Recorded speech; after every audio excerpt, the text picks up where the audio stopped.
Welcome back 7pm live షోలో మనకు యువసత్తా రాష్ట్ర అధ్యక్షుడు శివాజీ కూడా మనతో జాయిన్ అయ్యారు. శివాజీ గారు ఈరోజు కేజ్రీవాల్ గారు బయటపెట్టిన నల్లధనానికి సంబంధించిన జాబితాను చూసినట్లయితే కార్పొరేట్ సామ్రాజ్యమే కేంద్ర ప్రభుత్వాన్ని శాసిస్తోంది అన్నట్టుగా ఉంది. అంటే మన భారతదేశ ఆర్థిక సార్వభౌమాధికారాన్ని కార్పొరేట్ ప్రపంచమే తమ గుప్పిట్లో పెట్టుకున్నట్టుగా కనబడుతుంది కదా, మీరేమనుకుంటున్నారు? ఖచ్చితంగా సార్. ఇప్పుడు కేజ్రీవాల్ గారు కొత్తగా ఆరోపించింది దీంట్లో ఏమీ లేదు. 25 లక్షల కోట్లు అని చెప్పి ఈరోజు కొత్తగా అని చెప్పి ఆయన అన్నారు. గతంలో బీజేపీ ఆరోపించింది 70 లక్షల కోట్లు అని చెప్పి అన్నారు.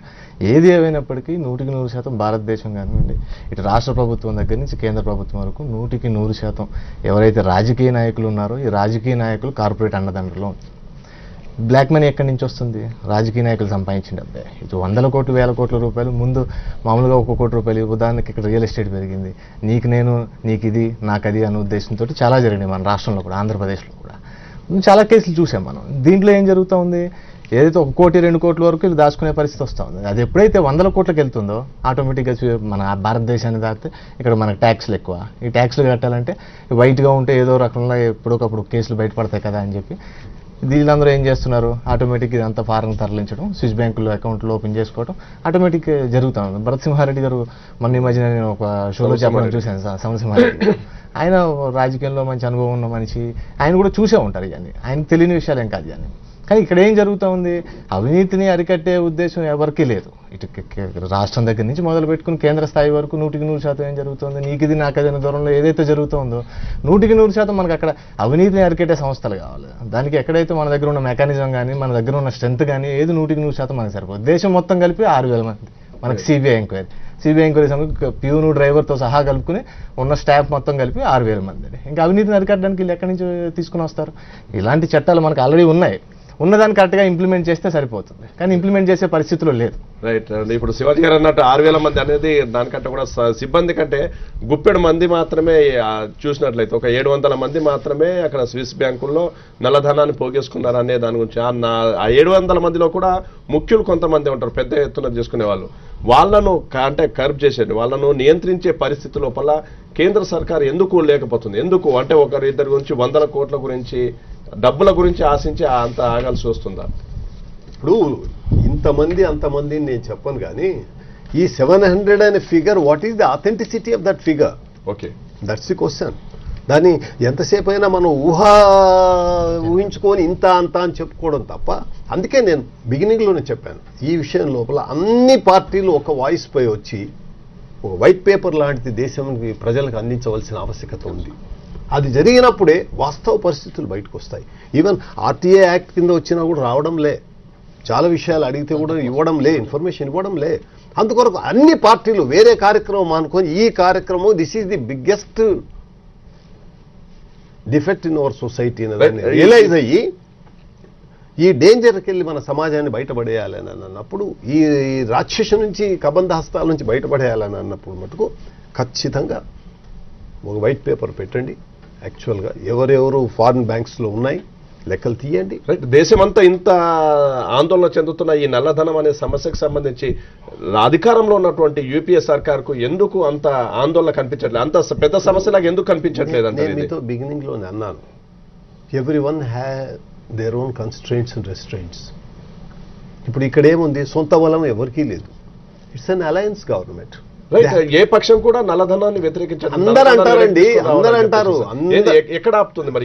ఏ అంశం అంటే అందరు బ్రాహ్మణులే, కానీ నేను ఎవరిని కించపరచడంలే, నేను కించపరచడంలే. అది తప్పేం లేదండి. వాట్ ఇస్ మరి రొయ్యల బుట్ట ఎక్కడ పోయింది అని అంటే ఎవడు చెప్తాడు? ఎవ్రీబడి సేస్ అవినీతిని అంతం చేయాలని చెప్పనోడు ఎవడని ఉన్నాడా చెప్పండి? ప్రతి ఒక్కడు అదే మాట చెప్తాడు. కానీ అవినీతిని అంతం చేసే ప్రాసెస్ లోపల major thrust should be given to the genuineness of the information. ఆ జునైన్నెస్ ఆఫ్ ది ఇన్ఫర్మేషన్ ఇప్పుడు కేజ్రీవాల్ గారు చెప్పిన దాన్ని ఆమె Anu Tandon immediately she has condemned it. This is false అని చెప్పింది. అంటే ఆమె మీద ఆరోపణలు ఉన్నప్పుడు ఖచ్చితంగా వాళ్ళు ఆ రకంగా అవునండి. But what is the truth? To make an allegation it is very easy, it is very difficult to refute. Right. Okay, మనకు ఆర్థిక నిపుణులు హనుమాన్ గారు ఫోన్ లైన్ లో అందుబాటులో ఉన్నారు. హనుమాన్ గారు, ఈ రోజు కేజ్రీవాల్ గారు చేసిన ఆరోపణల్లో నిజాయితీ అంటే నిజాలు ఎంత మేరకు ఉన్నాయంటారు మీరు? నిజాలనేది ఇది ఓన్లీ ఆయన దగ్గర ఉన్న ఎవిడెన్స్ ప్రకారం చెప్పారు. అంతేగాని ఆయన దగ్గర ఎవిడెన్స్ వెరిఫై చేయాల్సిన అవసరం గవర్నమెంట్ చేతిలో ఉంది. ఆయన దగ్గర ఉన్న ఇన్ఫర్మేషన్ ని కాస్ట్ వెరిఫై చేసుకొని దానిపైన ఫర్దర్ ఇన్వెస్ట్మెంట్ చేయాల్సిన అవసరమా కాదా అనేది గవర్నమెంట్ డెసిషన్ తీసుకోవాలి. అది ఇంపార్టెంట్.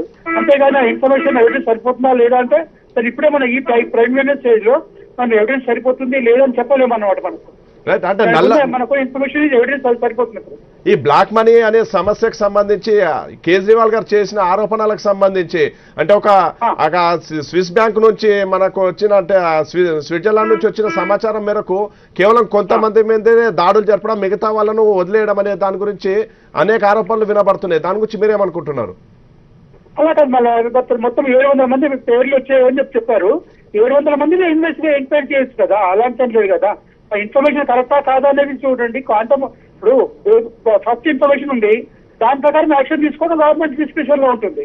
ఫర్దర్ ఎంక్వైరీ చేయడము అనేది గవర్నమెంట్ చేస్తుంటే మరి ఇప్పుడు రిజల్ట్ తెలుస్తుంది. అంతవరకు కానీ ఇప్పుడు ఈ బేసిక్ ఫస్ట్ ఇన్ఫర్మేషన్ కూడా మనకు విత్ ఎవిడెన్స్ దొరకదు సాధారణంగా.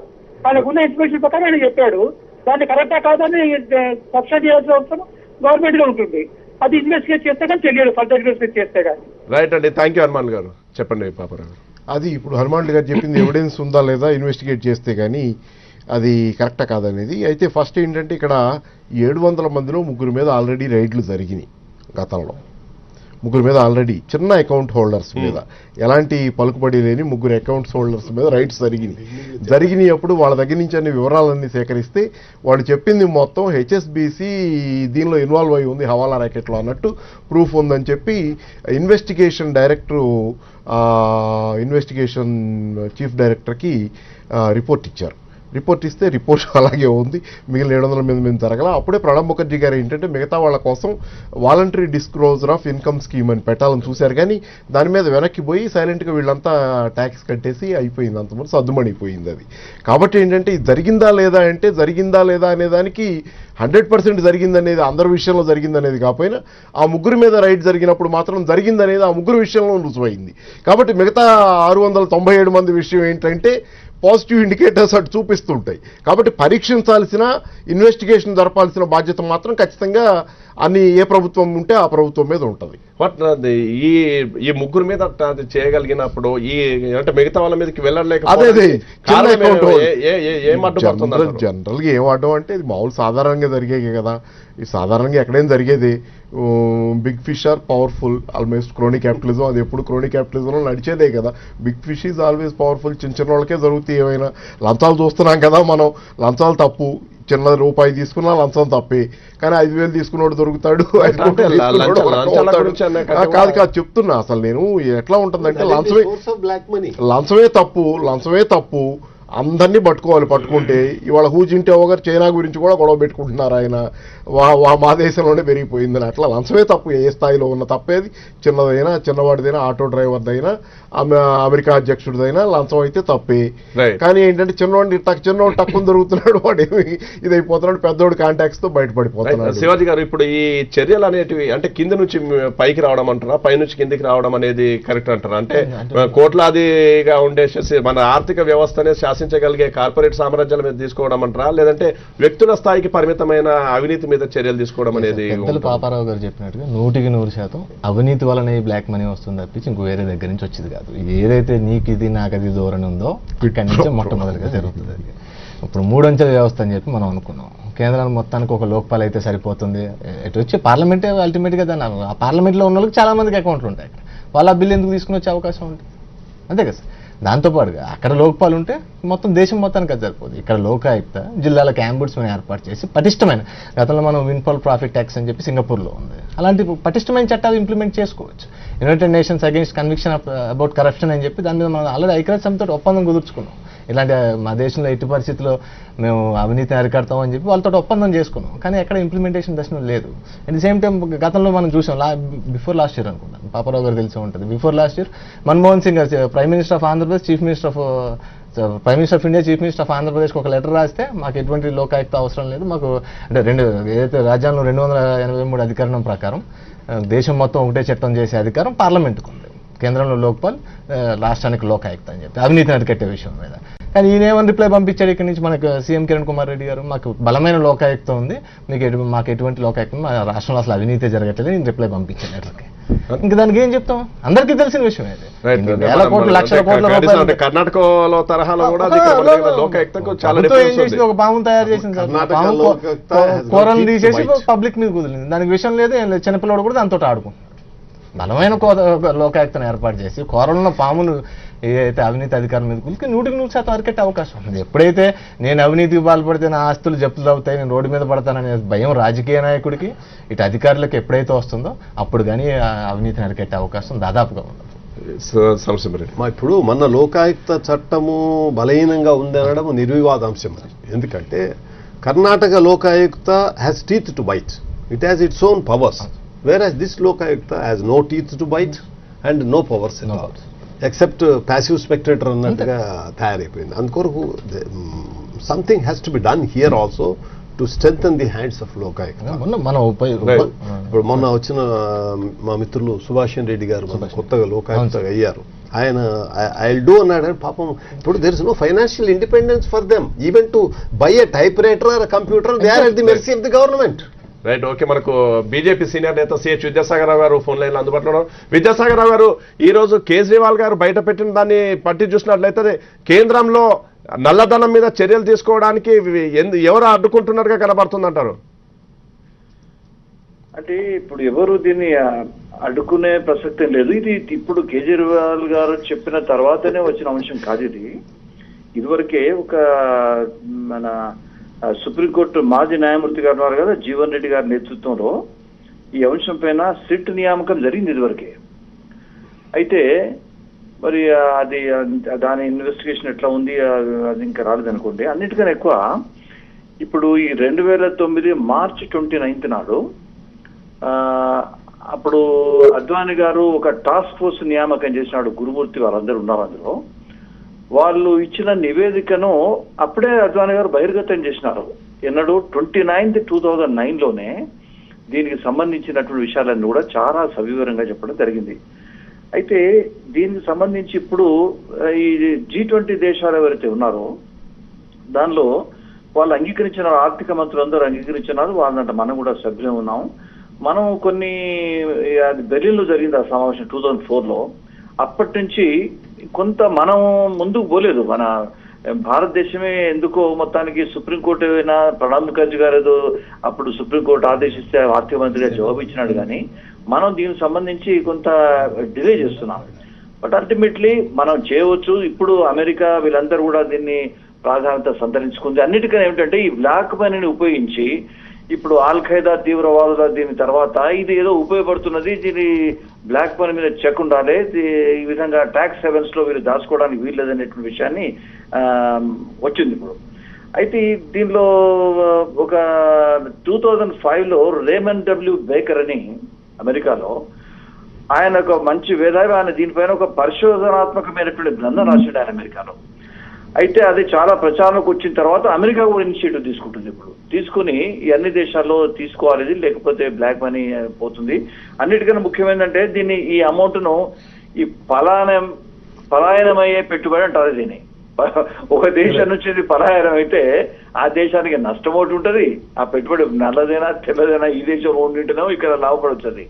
కానీ పలాయనమై ఇతర దేశాల చేతిలో పడితే అది టెర్రరిస్టులు కానీ ఇతర దానికి ఉపయోగపడుతుంది అనేటువంటి. విద్యాసాగర్ రావు గారు, ఇప్పుడు ఈ రోజు కేజ్రీవాల్ గారు చెప్పిన దాంట్లో చూసినట్లయితే 700 మంది పేర్లు వచ్చినప్పుడు కేవలం ఒక చిన్నగా ఉన్నటువంటి ఒక ముగ్గురు మీద ఇన్కమ్ ట్యాక్స్ దాడులు చేయగలిగింది, కానీ అదే సమయం లోపల రిలయన్స్ లాంటి సంస్థల గురించి కూడా ఆరోపణలు వచ్చినప్పుడు వాళ్ళ మీద చర్యలు తీసుకోలేదనేది కేజ్రీవాల్ గారు ప్రధానంగా ఆరోపించడం జరిగింది.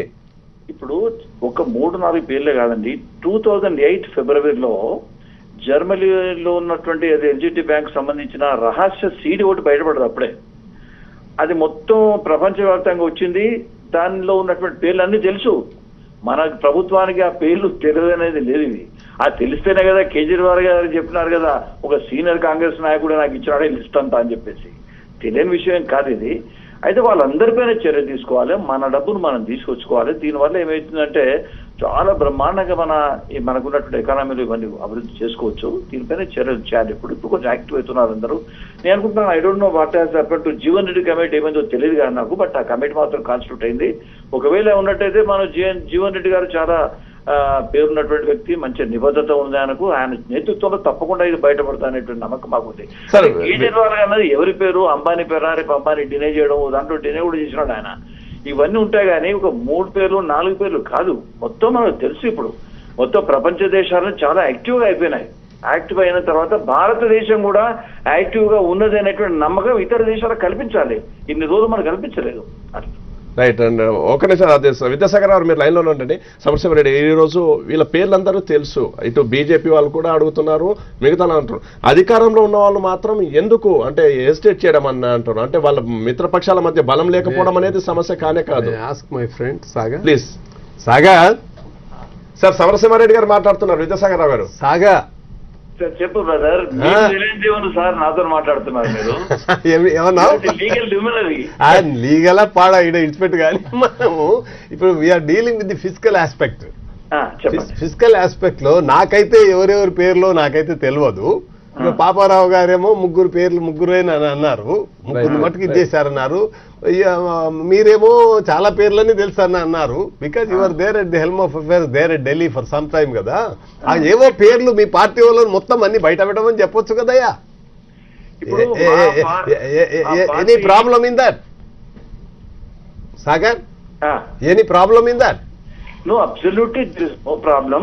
ఐఎమ్ టెల్లింగ్ యూ, ఈ పేర్లు ఉన్నాయనేది మా హోమ్ మినిస్టర్ లో కానీ మేము చర్చ చేసి ఉంటే తప్పకుండా ఇదివరకే మేము యాక్షన్ తీసుకునే వాళ్ళమే. మేము ఒక టాస్క్ ఫోర్స్ చేసిన తర్వాత we came to know about అది. ఇప్పుడు ఇన్ని లక్షల కోట్ల రూపాయలు ఉన్నటువంటి విషయము మాకు తెలిసిన తర్వాత వెంటనే అద్వానీ గారు ప్రెస్ కాన్ఫరెన్స్ లో ఈ 29th March 2009 మేము పెట్టినాం. మాకు అవన్నీ పేర్లు తెలిసిన విషయం కాదు. ఇవన్నీ సీడీ వచ్చింది. దాని తర్వాత మేము గవర్నమెంట్ లేము. ఇప్పుడు తర్వాత వీళ్ళు బయట తీయాల్సినటువంటి అవసరం ఉందన్న విషయం మేము చెప్తున్నాం అంతే. అంటే స్విస్ ఇప్పుడు 25th March నాడు 25th March 2008 లో స్విస్ బ్యాంక్ రాయబారి ఆయన బ్యాంక్ రాయబారి స్వయంగా మన దేశానికి వచ్చి ఆయన ఏం చెప్తారంటే ఓపెన్ స్టేట్మెంట్ ఇచ్చినాడు ఢిల్లీలో. భారతదేశానికి డబ్బు వరదగా వస్తున్నది భారతదేశం నుంచి మా దేశానికి. అయితే మా చట్టాల ప్రకారం వాటిని నియంత్రించగలుగుతామే కానీ మేము ఆపలేమని చెప్పినాడు ఆయన. అయితే మాకు తర్వాత తెలిసిన విషయం ఇది. దీన్ని ఏముంది, ఏ పార్టీ అయినా కూడా గవర్నమెంట్ ఆఫ్ ఇండియాలో వీళ్ళు ఇమీడియట్ గా చేయాల్సినట్టు అవసరం ఉంది. అదే సుప్రీంకోర్టుకి ఇదివరకే ప్రణబ్ ముఖర్జీ గారు ఆల్రెడీ ఆయన చెప్పినాడు, ఆయన మేము తప్పకుండా చేస్తామని. బికాస్ అల్టిమేట్లీ ఇది ఎవరు వస్తే వచ్చిందంటే సుప్రీంకోర్టు ఇంటర్ఫీర్ అయితేనే వచ్చింది. రైట్. విద్యాసాగర్ గారు మీ స్పందన తెలియజేసినందుకు థ్యాంక్ యూ అండి. 7 PM లైవ్ షోలో షార్ట్ బ్రేక్ తీసుకుందాం.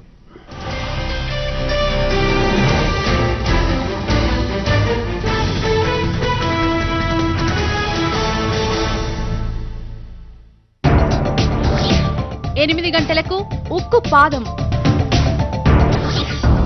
8:30 గంటలకు పన్ను పోటు, 9 గంటలకు ట్రింగ్ ట్రింగ్, 9:30 గంటలకు ఇండస్ట్రీ రికార్డ్, 10 గంటలకు రోబో నెక్లెస్, 10:30 గంటలకు బాలీవుడ్ బాండ్. నడుస్తుంది,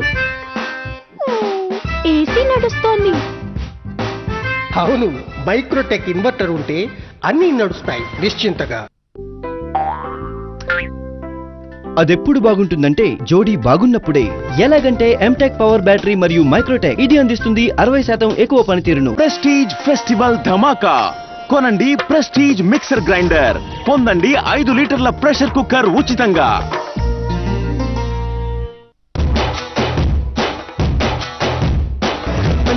రెప్పలపై కాటుకు రెప్పలపై చిరుచప్పుడు చెయ్యిని ముత్తుకు తీస్తున్నా. చెంపలపై చెంపలపై మురుముద్దిమ్మంటూ బతుకు వస్తున్నా. నెమ్మదిగా జుంజుమని తుమ్మదిగా ముచ్చటగా మూడో ముద్దుకు చోటమ్మంటున్నా.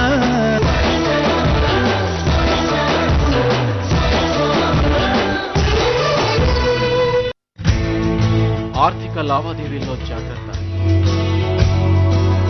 వృత్తి ఉద్యోగాల్లో మందకొడి, మతి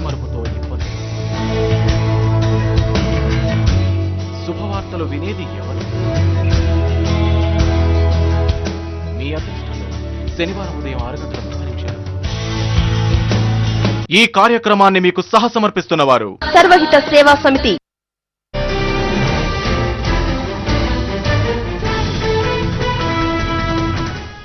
వెల్కమ్ బ్యాక్. పాపారావు గారు, ఈ రోజు చూసినట్లయితే హెచ్ఎస్బిసి మొత్తం హవాలా లాగా మన దేశంలో అధికారికంగా హవాలా వ్యాపారాన్ని నిర్వహిస్తూ వస్తుంది. కనీసం ఆ బ్యాంక్ వరకైనా సరే, కార్పొరేట్ సామ్రాజ్యాన్ని టచ్ చేయలేని పరిస్థితి ఉంది అనుకోవచ్చు.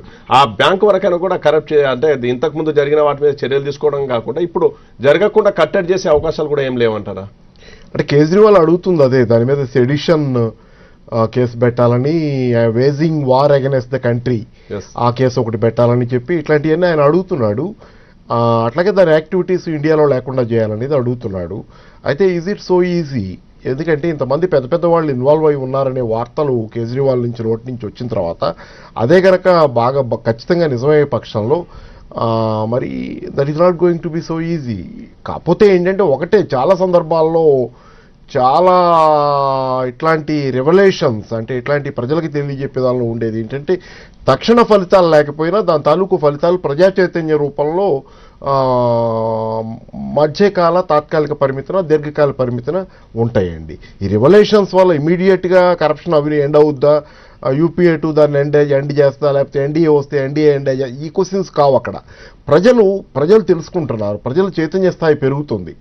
ఏ రకంగా జరుగుద్ది, ఏది ఎలా ఉంది అనేది లోతుపాతులు తెలుసుకోవటం, దాని ద్వారా వాళ్ళ చైతన్య స్థాయి పెరిగిన కొద్దీ వాళ్ళు ఓట్లేసే పద్ధతిలో కానీ వాళ్ళు ప్రజాస్వామ్యంలో ప్రవర్తించే పద్ధతిలో కానీ మార్పులు వస్తున్నప్పుడు దాని తాలూకు రిఫ్లెక్షన్ ఎక్కువ ఉంటుంది. ఆ రకంగా అయితే తక్షణం ఆశించగలం, ఆ మార్పు అయితే జరుగుద్ది, దీనివల్ల అడ్వాంటేజ్ ఉంది.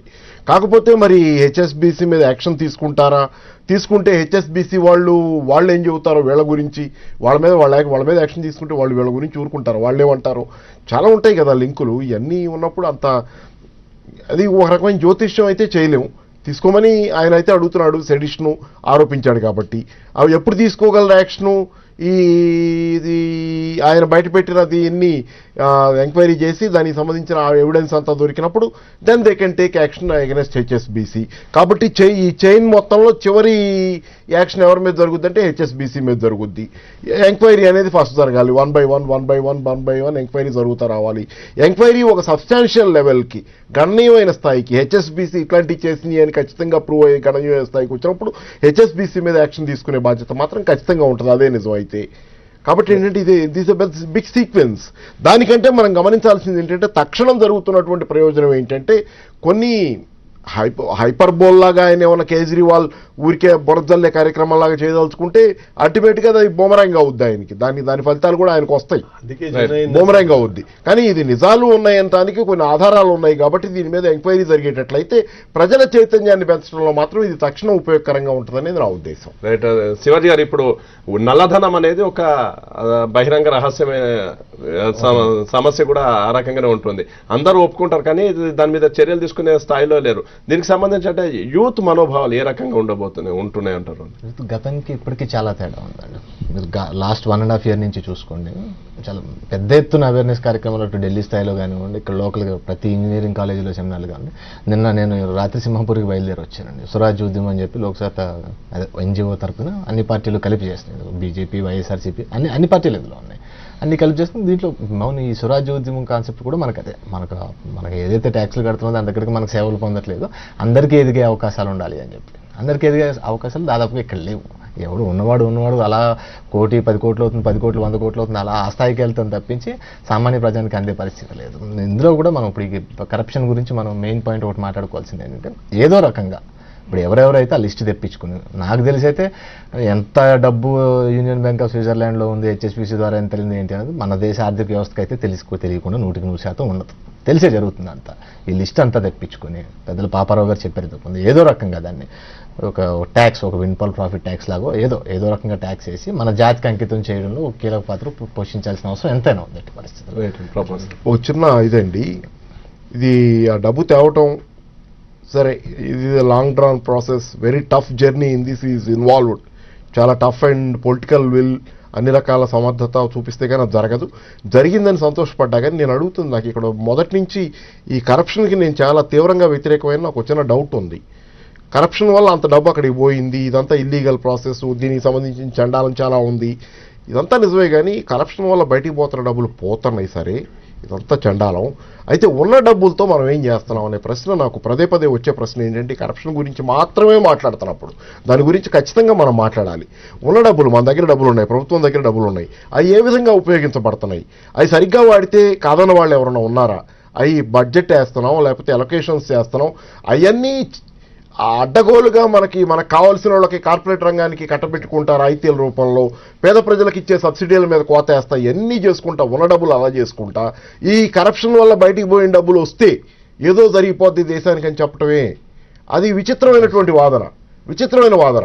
ముందెక్కడున్న డబ్బులు కూడా సరిగ్గా వాడండి, కరప్షన్ వ్యతిరేకించండి, కరప్ట్ డబ్బులు మొత్తం పైసా లాక్కురండి. కానీ దాంతోపాటుగా మీరు ఇక్కడ ఏం చేస్తున్నారనేది ఉన్న డబ్బుతో మీరు చూస్తే, ఉన్న డబ్బుని ఎలా దుర్వినియోగపరుస్తున్నారు, ఉన్న డబ్బులో ఎన్ని అవకతవకలు జరుగుతున్నాయి, ఫారిన్ ట్రిప్పులు వేస్తున్నారని చెప్పి పెద్ద వాళ్ళ మీద ఎన్ని కోట్ల ఆరోపణలు వస్తున్నాయి, రూపాయల ఆరోపణలు, వీళ్ళ ఫారిన్ ట్రిప్కి ఇంత ఖర్చు అయిందని, ఇవన్నీ ఇలా దుర్వినియోగం చేస్తా పోతున్న మీరు ఆ నల్ల డబ్బు మొత్తం వస్తే మాత్రం సద్వినియోగం చేస్తారని భారత ప్రజలకు గ్యారంటీ ఏంటి? రైట్ అండి. మనకు బ్యాంకింగ్ నిపుణులు నరసింహమూర్తి గారు ఫోన్ లైన్లో అందుబాటులో ఉన్నారు. నరసింహమూర్తి గారు, ఈ రోజు కేజ్రీవాల్ గారు బయట పెట్టిన దాన్ని బట్టి చూసినట్లయితే మన దేశంలోకి బ్లాక్ మనీని తిరిగి రప్పించే సత్తా మన దేశ పాలకులకు ఉందంటారా? సార్, పాలకులకి సత్తా ఉన్నది లేనిది అనేది వీళ్ళ పొలిటికల్ విల్ మీద ఉంటుందండి. తలుచుకుంటే అయ్యే పని, అది కష్టమైన పని కాదు. ఎందుకంటే and other countries are making better efforts and good efforts to get back the money. ఒకటి, ఫస్ట్ ఆఫ్ ఆల్ అది ప్రూవ్ అవ్వాలి, అది బ్లాక్ మనీ ఉన్నది, అక్కడ స్విస్ అకౌంట్స్ ఉన్నాయి, అది అన్అకౌంటెడ్ ప్రూవ్ అవుతే then you can get back the money. ఇవాళ ఫ్యూచర్ పార్ట్ ఏంటంటే, getting back the money is not an issue. Getting back unless you prove it is illegal money or which is taken out. If it is genuine money which is profit, tax paid money they can do anywhere else. So tax pay చేయని money prove చేసి you have to get back the money. అంటే వాళ్ళు tax pay చేసినప్పుడు అది Swiss బ్యాంకుల దాకా తీసుకెళ్లాల్సిన అవసరం లేదనుకుంటా కదా?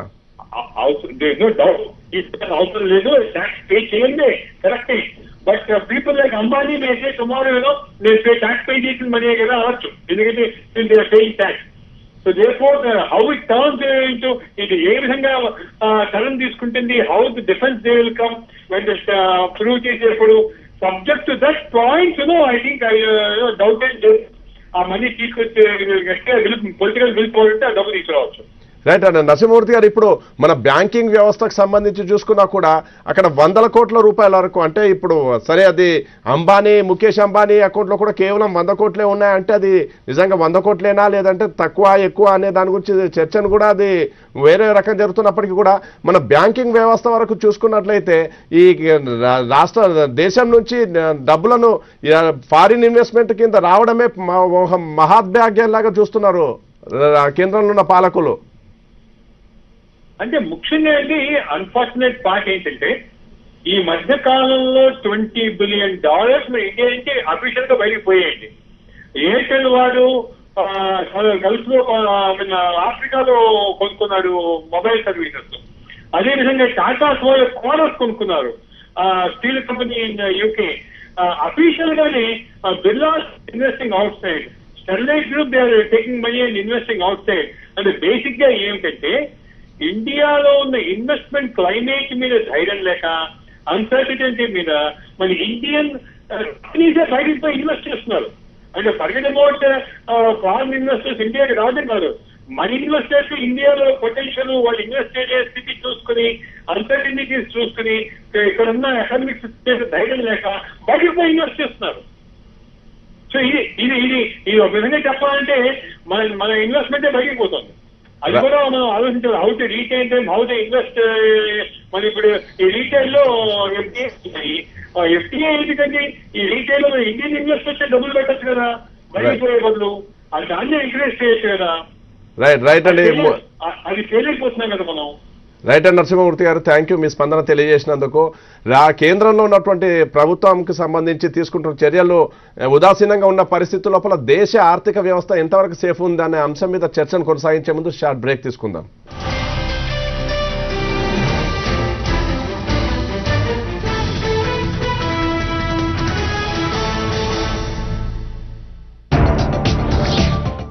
గంటలకు ఉక్కు పాదం,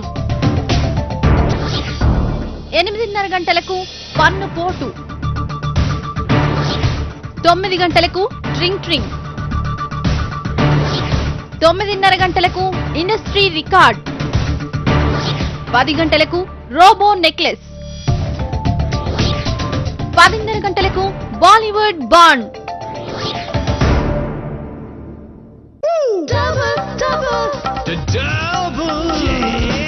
ఓకాయా ట్యూబులర్ జీవితం డబుల్ సమస్య అన్నదే లేదు. ప్రెస్టీజ్ ఫెస్టివల్ ధమాకా ఒక ప్రత్యేక ప్యాక్ లోని induction base prestige pressure cooker మరియు తవాని కొనండి. దీనిపై 630 రూపాయల వరకు తగ్గింపు పొందండి.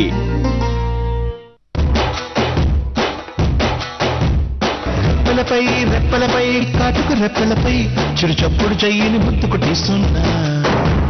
చెంపలపై చెంపలపై కెప్పుల చెంపలపై మురుముద్దిమ్మంటూ బతుకు వస్తున్నా. నెమ్మది నెమ్మదిగా ఝుమ్ ఝుమ్ ఝుమ్మని తుమ్మెదిగా ముచ్చటకారు మూడో ముద్దుకు చోటెమ్మంటున్నా.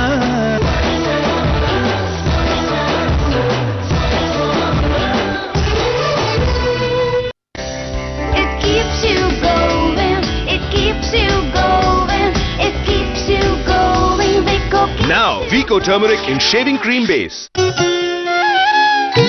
ఆ జంట నుంచి అక్షర్ధామ్ వరకు అన్ని దేవాలయాలు మీ ఆలయంలో. నవంబర్ 10 అరుదైన శ్రీకూర్మావతార క్షేత్రం. నవంబర్ 11 దివ్యధామం అక్షర్ధామ్ మీ ఆలయంలో. ప్రతిరోజు సాయంత్రం 4:30 ఈ కార్యక్రమాన్ని మీకు సహసమర్పిస్తున్నవారు సర్వహిత సేవా సమితి.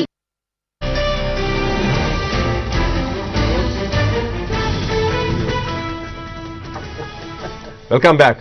సంశీపన్ రెడ్డి గారు, ఈ రోజు చూసినట్లయితే దేశ ఆర్థిక వ్యవస్థ అనేది ఎంతవరకు సేఫ్ ఉందంటారు? ఇటువంటి కార్యక్రమాలు అన్నీ జరుగుతున్నాయి. కొన్ని లక్షల కోట్లు అంటే మన దేశ బడ్జెట్ ను సవాల్ చేసే స్థాయి లోపల ఈ నల్లధనం కానివ్వండి, లేదంటే ఫారిన్ ఇన్వెస్ట్మెంట్ వేరే రకంగా రావడం కానీ, ఇవన్నీ చూసినట్లయితే మన దేశ ఆర్థిక వ్యవస్థ ఎంతవరకు సేఫ్ ఉందంటారు?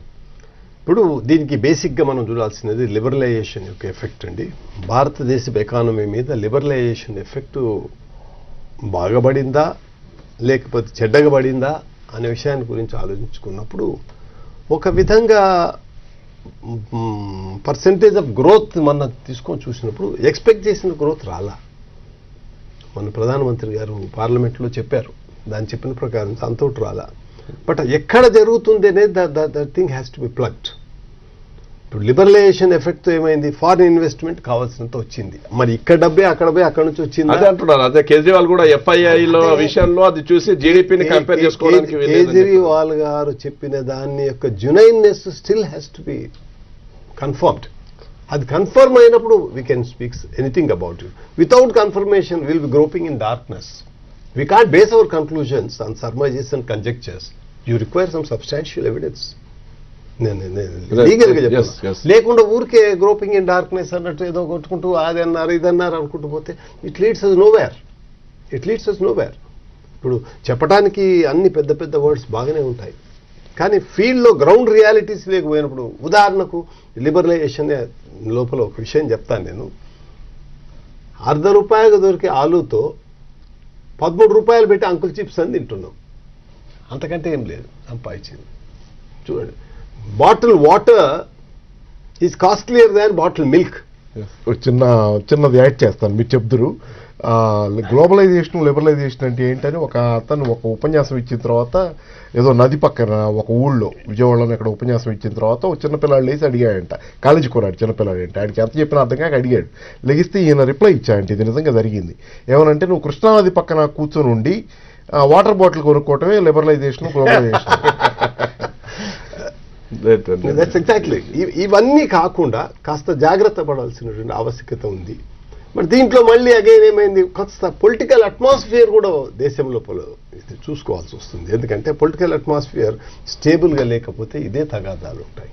పొలిటికల్ అట్మాస్ఫియర్ ఎప్పుడైతే అలయన్స్ ఉంటావో, అలయన్స్ లోపల ఏమవుతుందంటే ఒకరొకరు పక్కకు ఉంచుతూ ఉంటారు. ఎన్నో కన్స్ట్రెయింట్స్ అండ్ రెస్ట్రెయింట్స్. ఇవి ప్రాక్టికల్ సీట్ మీద ఉన్న వాళ్ళకి ఆ బాధ తెలుస్తుంది. ఎంతసేపు సీట్ మీద ఉన్నవాడు తన సీట్ ఎట్లా కాపాడుకున్నాడు అంటే అది అట్లా గుండు గుత్తగా అధికారాన్ని కట్టబెడతా కూడా మళ్ళీ నిరంకుశంగా మారిపోయి బ్లేమ్ వన్ పర్సన్. ఇక్కడ అది లేదే. ఇక్కడ ఎంతసేపు అయినా కూడా one will be trying for an alibi, looking for an alibi. ఆ స్కోప్ ఉండకుండా ఇప్పుడు మామూలుగా పెద్దలు ఏం చెప్తారు, పంతులు నిలబడి మూత్రం చేస్తే పిల్లలు పారాడి చేస్తారంట. పంతులు నిలబడి మూత్రం చేస్తే పిల్లలు పారాడి చేస్తారంటారు. ఎప్పుడైతే ఎకనామిక్ పొలిటికల్ స్ట్రక్చర్ ఎప్పుడైతే దెబ్బతింటుందో it creeps down to the bottom. Political structure లోనే మార్పు రావాలి. ప్రజల ఆలోచన ధోరణిలో కూడా మార్పు రావాలి. ప్రజల ఆలోచన ధోరణిలో కూడా మార్పు రావాల్సిన ఆవశ్యకత ఉంది ఈరోజు. రైట్ అండి. పాపరావు గారు మీరేమంటారు? అంటే ప్రశ్న సేమ్ అదే కదా. అయితే చిన్న ఉదాహరణ చెప్పాలి. ఈరోజు దేశంలో కరప్షన్ ఏ స్థాయిలో పెరిగిపోయిందంటే ఇది ప్రపంచవ్యాప్త ఫినామినల్గా నడుస్తుంది. అంటే దాన్ని సమర్థించడానికి చెప్పటల్లా, ఇది ప్రపంచవ్యాప్తంగానూ పోవాలి, ఇది మన దేశం మంది కాబట్టి మనం ఖచ్చితంగా దీనికి ఒక పరిష్కారాన్ని కనుక్కునే పోవడం అనేది ఆశించడం ఎక్కువైతుంది. కనీసం నియంత్రించే పరిస్థితిలో నియంత్రించడం అంటే మీకు చెప్తాను, జోక్ చెప్తే సరిపోద్ది దీనికి. ఎందుకంటే జోక్ ద్వారా నేను పక్కకి వెళ్ళాలని చూడటల్లా, దాని తీరు ఏ స్థాయిలో ఉందో చెప్పడం కోసం మీకు చెప్తున్నా. ఒకసారి ఒక ఫారిన్ మినిస్టర్ సమావేశం జరిగిందంట ఈ ఇండియాలోనే. ఓ జోక్, సర్క్యులేషన్లో ఉన్న జోక్. అప్పుడప్పుడు ఓ ఫారిన్ మినిస్టర్ సమావేశం జరిగితే ఆఫ్రికన్ మినిస్టర్ హ్యాస్ కమ్. సరే, ఇక్కడ మన మినిస్టర్ ఆయన్ని ఇంటికి తీసుకెళ్ళాడు. ఒక మధ్యాహ్నం భోజనం తర్వాత ఇంటికి తీసుకెళ్ళి తన ఇంటిని చూపిస్తే ఇది యూగ్ పెలేషియల్ బంగ్లా. చాలా బాగుందని ఆఫ్రికన్ మినిస్టర్ హీ వండర్డ్, ఎలా కట్టావు ఏంటంటే భోజనం అయిన తర్వాత చెబుతారని చెప్పి భోజనం అవగానే తీసుకెళ్ళి క్రికెట్కి కట్టెను తీసాయంట. దూరంగా చూపించాడు, లైట్లు వెలుగుతున్నాయి, అక్కడ ఒక ప్రాజెక్ట్ ఉంది. చూపించిన తర్వాత 50% అన్నాయంట. అర్థమైంది కదా. తర్వాత ఇదంతా అయింది, వాడు పాఠం నేర్చుకున్నాడు. ఇది ఎట్లా అయింది, ఒకళ్ళని చూసి ఒకళ్ళు వాటలు పెట్టుకోవటం. అందరు చెడ్డోళ్ళు అంటారు, చెడ్డోళ్ళు ఉన్నారు, మంచోళ్ళు ఉన్నారు, అది వేరే విషయం.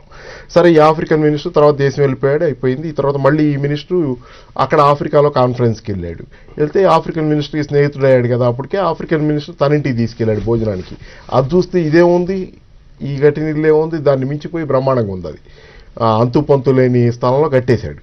కట్టేస్తే మరి నువ్వు నన్ను చూసి అప్పుడు అలా అడిగావు విచిత్రంగా, మరి నువ్వేంది ఇలా ఉన్నావు అంటే తర్వాత కట్టెను తీసుకెళ్ళి ఆఫ్రికన్ మినిస్టర్ భోజనం తర్వాత పోయి కట్టెను తీసి చూపించాడు దూరంగా, అక్కడ చూడని. అక్కడ చూస్తే ఏమీ లేదు, 100% అన్నాడు.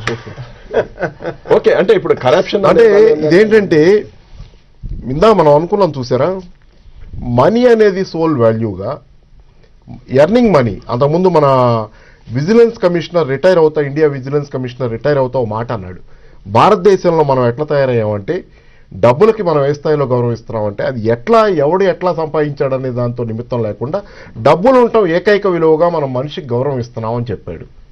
ఈ ఒత్తిడి అందరి మీద పడి, యువజనుల్లో కూడా పడి ఎలాగైనా డబ్బులు సంపాదించాలి, ఇప్పటికిప్పుడు ఓవర్ నైట్ ఏదో ఒకటి అయిపోవాలనే తాపత్రయం, ఈ రకమైనటువంటి నెగిటివ్ మెంటాలిటీస్ పైనుంచి కింద దాకా పాకిన తర్వాత విజిలెన్స్ కమిషనర్ అని పాపం చింతిస్తా చెప్పాడు, నేను పనిచేసింది ఏం చేశాను, నేను చూశాను, ఏం చేయగలిగాను, నేనేం చేయలేకపోయాను. ఏంటంటే కారణం ఆయన ఒక్కటే చెప్పాడు క్లియర్గా, గత సంవత్సరం క్రితమే జరిగింది ఇది. డబ్బులకి గౌరవం ఇస్తున్నారు తప్పితే ఆ డబ్బులు ఎలా సంపాదించాడు అనేది ఎవడు దేనిలో చూడటం లేదని చెప్పాడు. ఈ పరిస్థితి వచ్చిన తర్వాత జాతి మొత్తం తనని తాను ఆత్మపరిశీలన చేసుకోవాల్సిన సందర్భం ఇది. రైట్ అండి. శివాజీ గారు షార్ప్ గా చెప్పండి, అంటే దీనికి రాజకీయ పరిష్కారం ఉంటుందంటారా, లేదా చట్టాల ద్వారానే దీనికి పరిష్కారం దొరికే అవకాశం ఉందంటారా? రెండు ఉండాలి. 100% రాజకీయం మారాల్సిన పరిస్థితి అయితే వచ్చిందండి. దానికి ఒక తరుణం ఆల్రెడీ దేశవ్యాప్తంగా మొదలైంది, మన రాష్ట్రంలో కూడా ఒక చేంజ్ చూస్తున్నాం మనం. ఏదో రకంగా ఇప్పుడు ముందు గ్లోబలైజేషన్ ఏ స్థాయికి పెరిగింది, ఆ స్థాయికి పెరిగింది అని చెప్పి అనుకున్నప్పుడు ఇక్కడ రాజకీయం మారకుండా ఇప్పుడు ఏ చట్టాలైనా ఇంప్లిమెంట్ చేయాల్సిందో వాళ్ళే, లోపల కూర్చుని వాళ్ళే. మళ్ళీ ఇదే పార్లమెంట్లో ఇదే యూపీఏ ఇదే మంత్రులు ఇంకా మళ్ళీ మనం పేర్లు చెప్పడం అనేది కాకుండా ఎవరు వెళ్ళినా కానీ వాళ్ళని అరెస్ట్ చేసే చట్టం ఏదో లీడర్ సినిమా చూసినట్టు ఉంటుంది, మేము అరెస్ట్ చేసే బిల్లు మేము ఎందుకు సంతకం పెడతాం అట్లాంటిది. అట్లా ఇవన్నీ కాకుండా ఒక చట్టం, ఇప్పుడు నేను అనుకోవడం కేంద్రంలో కీలక దశలో ఉంది కాబట్టి ఒక ఎండ్కి వచ్చింది. 7pm లైవ్ షోలో పాల్గొన్నందుకు సమరసింహారెడ్డి గారికి, అలాగే పాపరావు గారికి, శివాజీ గారికి, అలాగే ఫోన్ లైన్లో అందుబాటులో వచ్చిన విద్యాసాగర్ రావు గారికి, నరసింహమూర్తి గారికి, హనుమాన్ గారికి థ్యాంక్ యూ ఆల్. ఇది వాళ్ళ 7pm